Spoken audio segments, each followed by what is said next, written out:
And welcome to the Matt Chat podcast with Sempai Tommy Arvo and Shihan Kreuzman. You can see us now. Well, if you're watching this, I'm assuming on YouTube. I'll figure out where I'm going to post this later. But yeah, we got this on video somewhere, somehow. But you got to see our faces now. We'll still have voices. We'll still have the audio, of course. You know, I think I'll put that on the Facebook. Whatever. People can find what that. They can listen the way they want to listen. Right. Right. Leave it up to them. Yeah. So kind of the first topic was the one that I know that we kind of made fun of, and I think I'm just going to title the episode as I got married, so that was kind of cool. So, you know, Shihan has really cool dance moves that maybe I'll find and post on Facebook sometime. Please watch them. I think, and I got Maria on there too. That was really cool. I got Maria and Nick on there also dancing, so that was really funny. Hey man, we're the cool gang, you know? Heck yeah. Yeah, it was really cool. It was really fun. Karate dance. No, it was a great time, honestly. It was really nice to see you guys there, to see the team there. It was kind of unexpected for me too, like just kind of seeing everybody. But it was a great time. It was a great time, you know, and you know, we don't do those kind of things too often, you know, outside the karate realm. And of course, you know, I didn't want to miss your wedding, you know. And after all, you've been with me for what, 13, 14 years, something like that? I think it's been closer to 17 now. Is it 17? Yeah. See, time's getting away, right? So, yeah. Man. So, yeah, I mean, I had to be there, you know, for that wedding. And, of course, your wife now is a student here. So yeah. That's pretty cool. And so, yeah, it was a good time, you know. I think I surprised people on my dance moves. I think so. You know. Mm-hmm. So. I liked your speech. That was very nice, sir. Yeah, well, impromptu board break. Yours was good, too. Yeah, the impromptu, yep. Pulled that sucker. You didn't know I was going to do that, did you? No, I didn't. I was totally surprised when you literally pulled out a board. I was like, well, I mean, I felt it coming, especially because I knew you were impromptu with your speech, and then like I saw you going down for that, and I was like, oh, I know what's going on here. When you went under the table and grabbed the board out from it. You know, I had that thought in my mind, you know, going there. I didn't know when I was going to apply it, but you know, when you know, I was totally taken by what you said. You know, there was one particular person. You know, I'm lost for words. I'll be honest with you, I didn't know it was towards me. Yeah. And when you said it, you looked right at me and like, wow, you know, that meant a lot to me, you know. So, you know, I had to get up there. Yeah, I know. You know, I had to get up there, you know, and of course I'm glad I did. And I just let it come natural, you know, and I had nothing set. So, no, it's cool. That's how we do these podcasts. Nothing That's set. Right, nothing set. You know, just go at it. Comes from the heart. But I think it's best that way because it does just become a lot more natural. Like, especially when we do our actual mat chats on the mat. Yeah. Like, you know, I really try not... Like, of course, I want to look... And that's something we'll talk about, too, is a bit about our theme for this month. But I think it's, like... It's important also not to just, like, have everything feel staged, you know, robotic. Like, I really want to know how, like, these students feel. You know, like, what are you thinking about? Because, you know, some of these kids, like, you know, I think one thing about this, especially... that was a big thing I saw in the topics was like the mental strength especially, and I'll even pull these up on my screen I have here for my laptop. You know, I know a lot of this was taking responsibility, but all that I think kind of I want to know for the kids how they feel when they hear these things, because I feel like sometimes kids hear these things and it feels like a chore. You know, that's my worry, and I don't want it to be that. I want it to be something that makes them feel stronger, makes them feel better. You know, we're talking about, like, let's say we're here. Let's just hit on these, right? Lesson 1: take responsibility. You know, how can responsibility, or kids, us, adults, people taking responsibility, how does that help us overall? You know what I mean? Right. I mean, there's obvious answers, of course, like taking care of your dog and your cat and taking care of things around you. But but I guess I would just really want to look at this as its own and not view this as a chore, but something that we want to do. Right? Right. Right. You know, I agree. You know, I agree. You know, I don't want these just to be words. You know, I don't want to be like you see in Charlie Brown, want, right? Yeah. I don't want to be that. You know, I want to get to the root. And for children, depending on what age, we deal with different ages. You know, from tigers for 4 to 5 all the way to adult, right? Yeah. So of course we do have it divided by age appropriate how we deliver it, but because you know this month we're talking about also with younger kids is self-control. Yeah. You know, but this all can tie into that. But yeah, you got to bring it down to their level for understanding. And And that's our whole goal of this, right? It's we always hear this. You always hear it's not about punching and kicking. It's about the message you deliver. If we can create value and deliver these messages to our students, and I really believe we do. I think we're ahead. Yeah. We want our students to be more responsible. In this case, we're talking about responsibility or mental strength. Yeah. Heck, with COVID, we need this more than anything. With everything going around the world, mental strength is so important, and kids are our future. Yeah. And I think it's very important.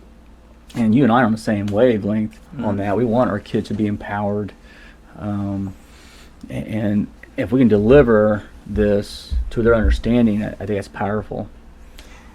I feel like mental strength especially is one of those things that we don't really think about in a weird way, right? Like it's that thing that I think creeps up on especially kids. Like when a kid feels sad a lot all the time, that's something that always concerns me. But there's so much pressure on kids nowadays. There's a lot. And I say it with my own daughter. Yeah. My youngest daughter, not my one older one, but my youngest one for sure. I see it, and they need to be kids. Yeah. It's a society we're in now. This is more important. I think this is so important to kids. I think every kid should do martial arts for a year. I really do, and because as long as you deliver it right. Right. The life skills that everyone claims that owns a dojo. Yeah. But you got to back that up. And if you can back that up, I think you have a great product, a great service. You know what I'm saying? Oh, yeah. So mental strength is so important. In fact, I think it's more important than physical. I mean, they're both important. Right. But without mental, you won't have physical. No, that's my reason for doing it personally. Like it's a very healthy thing for my mind to. As a matter of fact, something I open up with is that, I used to see a doctor for anxious and depressive episodes, and this was a really good doctor. And I forget his name. I was really young when I had him actually. He's a very thick German accent doctor, and I remember he told me that. Oh, my heritage, Kreuzman. He came up. I was talking about something. I was like, of course, like we talk about things like taking like diagnosed with depression and taking a drug for it or taking a pill for it, and he actually he advised against it, which I really appreciate. And he told me what are things I found joy in life and what are things that can keep me active, especially physically. And I said talking about martial arts, and he looks at me and goes like, well, you know what you need to do. And this is what I was working at the hospital at the time, so I wasn't super active, sadly, and that's flat out one thing he told me. You need to start going at least 3 times a week, like 3 times a week, and you'll feel better. Now, I never had a doctor. He was the first doctor that didn't tell me to take any medication or drugs or anything. He flat out told me, you need to change your lifestyle. Like, you need to, and your lifestyle, you already have your answer. You just haven't been doing it enough. So I guess that's one reason why, back a few years back when I worked at the hospital, more on that now, that was a transition I felt I needed to make for my life. That was a responsibility I needed to make for myself. Right. And I guess that's the way that I'd like to use this take responsibility. I'm kind of reading and skimming through it on here. But, of course, like the biggest thing that I'm seeing on here is a strong sense of reason, a strong goal. Why do you want this responsibility? Right? And then now the things that I want to achieve and want to do, they don't become a responsibility anymore. It becomes a goal. And we were talking here, I mean, we can keep going on and on. We can go straight into habits, right? And the next one's fear, but I guess if I skip ahead to go to habits, right? The habits that we train are the habits that we gain. And so building those good habits don't become as hard anymore when you know what you want to achieve and you can visualize it and create that vision of what you want to achieve. It just makes such a big difference for that mental strength, for that your mental health, I feel. Right. You're saying habits we train or habits we gain. That definitely always ties in. Oh yeah. But the fear-based, false evidence appearing real. I always like that one a lot. And I like the way that goes, and that's the thing. We say good habits are hard to start, but once we get it started, great results come.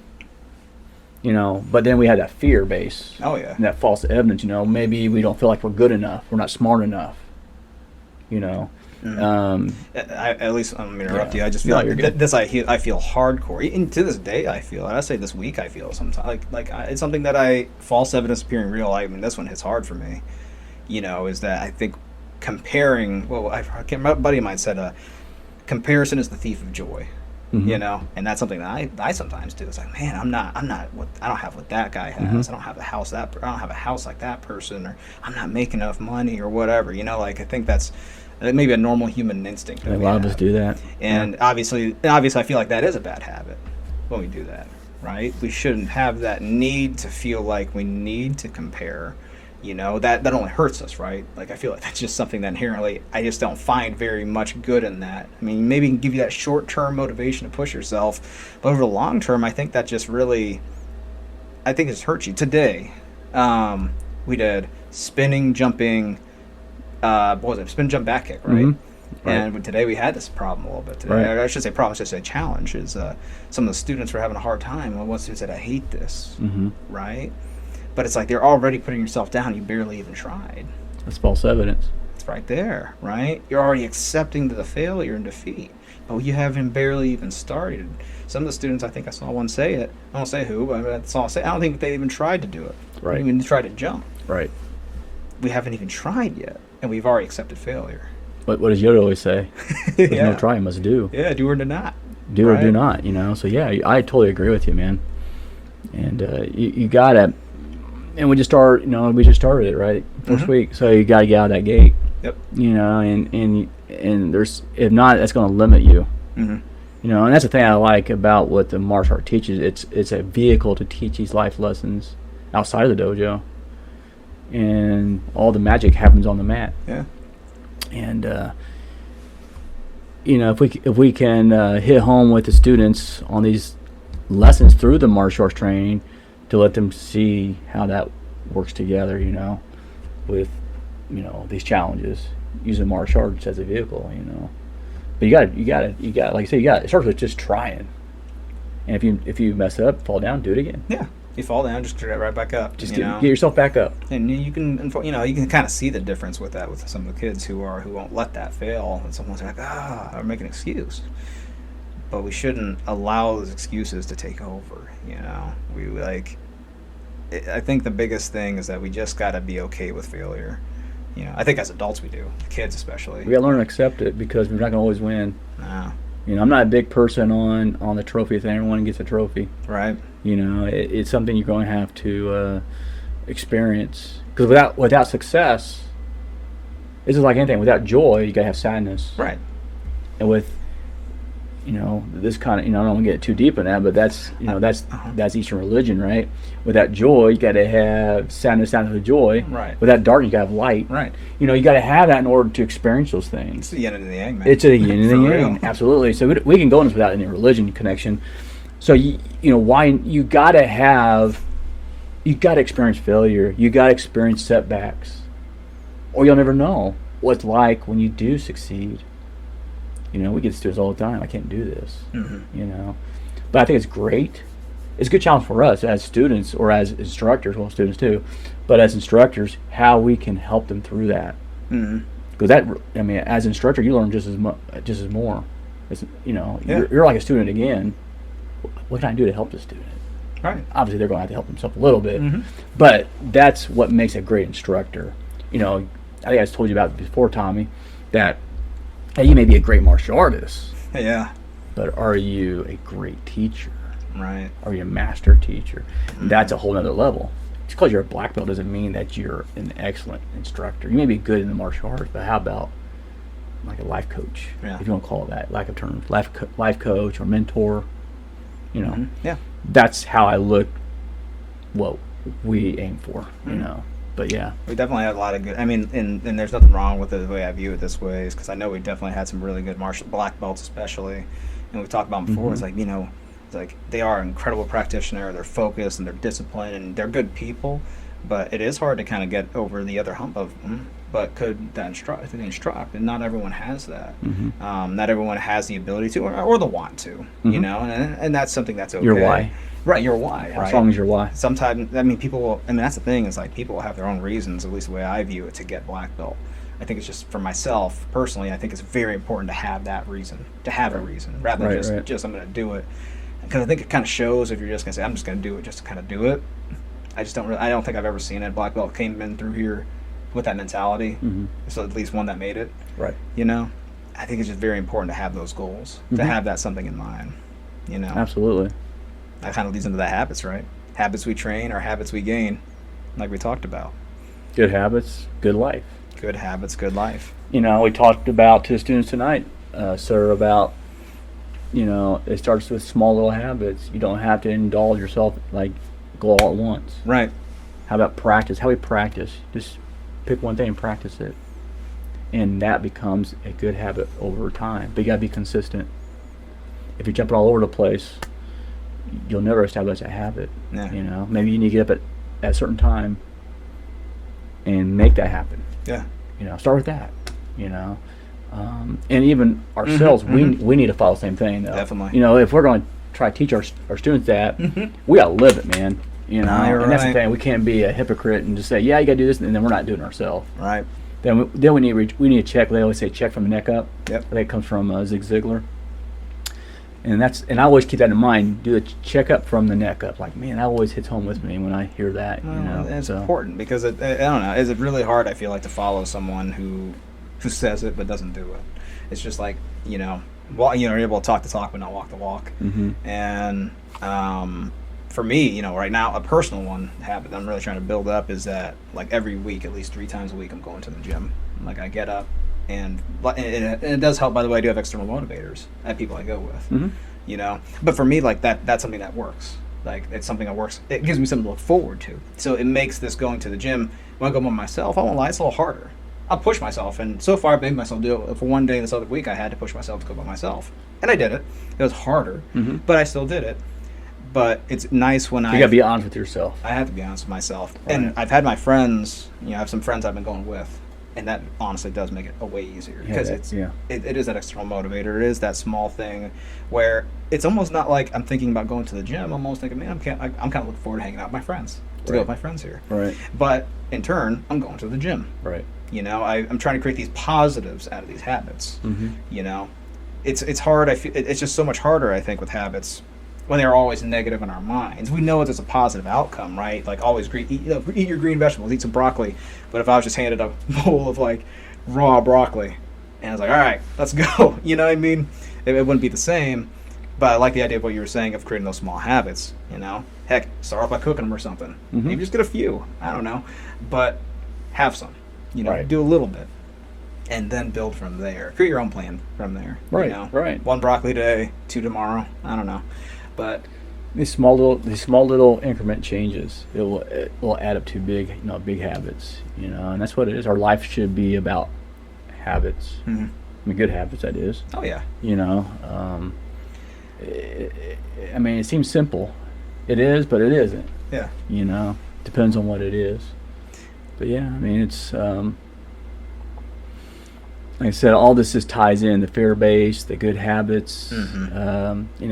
Whole thing's about mental strength. Oh gosh, yeah. We got, like I said earlier, we got to have, there's so much in this world we're living right now, and I feel for our kids, what they're going through, with everything going around the world, with the war thing and all that kind of stuff. It's always something. It's always a tragedy on the news. It is. What is it? Pretty much, I don't know. I'm just throwing a number out there, but it seems like 8 out of 10 is unfortunately bad news. Yeah. It's I'm sure it's a high percentage, seems like, but that attracts. It does, but I think that's why this is so healthy, though. This is important for me. The martial arts is because it is. To me, it's like it's the yin to the yang. It's cheap therapy. It is, man. It's it real really cheap therapy, honestly. I know now. Here I am talking like I'm trying to sell a program, but just like the fact of the matter is that I'm hoping that and we talk about this all the time, is that we're giving out more than what people are paying for. I believe we are. If we're charging $140, whatever. Hopefully people feel like they're getting back $300. And I know it's not always about the numbers and the money, but more than anything else, it's just that value, perceived value. And to me, that's the best win-win. Is that you know, obviously for me, this doesn't really feel like work. Like, No. it's nice when I love it. it's nice when it just it's nice when you want to do it. It's nice when it doesn't feel It's like you different. have to motivate, because you don't have to motivate yourself. You know, you just want to. You know, and I think that's what the hardest part of being an instructor is, that you almost want to teach that part. You almost want to teach that part to the students, to the kids, to the adults, of living a life that you want to live and not one that you have to live. Does that make sense? Right. And, you know, black belt was a big part for me because, like, you know, I went off with habits here, I'm sure, is that I couldn't believe I got to black belt when I did. It's like you go through the ranks, you do it, and then one day you're a red black, or you're a black with a white stripe on it, and you're like, holy crap, I'm here. You know, like, wow, like, I made it this far. And it wasn't because, like, you did something super momentous or something like that. It was because you took the steps there. You took those small steps, you know, and now you got to put it all together. It's your journey, right? You know? Absolutely. So, yeah, I mean, it's you know, I really like this topic that we're talking about, you know, mental health. You know, it's definitely a must that, you know, we should all, I mean, we should all take investment in our mental health, right? And some people don't know how. Nah. And I want to be, I hope to be one of those places that we can have some part of that with our students and our families and our community. Oh, I'm sure we are. You know, mental health and at least for myself it is. Yeah, I mean, it's my, like I said earlier, it's cheap therapy, and it's my mental therapy. You know, you know, we have all kind of walks of life come here for certain challenges. Yeah. Which is, you know, makes it interesting. You know, and like I said, it just doesn't seem like work. If we can make a student, child, adult, you know, empowered, we're doing something right. You know. Yeah. Did you want to end off with the we haven't touched it yet. Faith. With faith. Fully anticipating it to happen. I love that. Yeah, see, I'll be honest with you. I actually have not read this until, like, literally right before we started the podcast here. So I was actually, like, reading that. I mean, I think everything we are talking about leads up to that. Is that goal, or is that whatever we're looking for, right? And I think it's just having, and you know, oh gosh, what was it? Steve Jobs. Mm-hmm. I think he had a Apple. really good quote of saying something along the lines of, like, basic, like, how he got to success was the only thing he had was faith to get there. And he says, like, and it could be faith in whatever it is. It could be faith in religion, in yourself, and your goals, and whatever. But the most important thing to have to be successful or to get where you want in your life is to have faith. You know. So of course, that's how I view it. In the acronym, of course, fully anticipating it to happen. I think that's perfect. I like that. It says it kind of explains itself. You know? No, I love it. You know, and like I said, we all deal with tough times. You know, you gotta have faith. You know, or prayer. I mean, you can have prayer. Mm-hmm. You know, prayer doesn't have to be religion. I mean, it can be. You know, everyone has their way to pray, meditate. And I was going to say my faith, way. I have been off of this. This is a habit I need to rebuild back again. Is meditation. Meditation, yeah. I used to do a bit more. It's a tool. It's a training tool on how we meditate. You know, and you can have affirmations, whatever that can be form of meditation, whatever it inspires you and drives you. But yeah, you gotta have faith. You know, and you know, gotta have action. You gotta put action behind it. Mm-hmm. You know, you just can't say, "Oh, you know, I have faith," but then no action behind it. Right. I get that. You gotta have both. But faith is very strong and very powerful. You know. But yeah, I think that really ties it in very well. No, I think so. I'm just kind of reading all this here, and that's the one thing I love is that it's talking about Pastor Tommy Bolland of the church in Deerfield Beach. He's talking about, like, you know, in life we're all in one of three stages. We're in the calm and the storm is approaching. Mm-hmm. That's number one. Number two, we are in the midst of the storm. Or three, we just got out of the storm.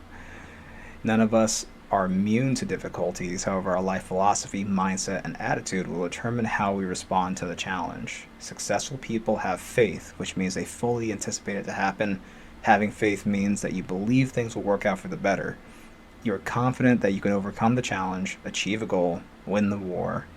I really like that. I was just kind of reading through that as we were speaking here. No, I like that.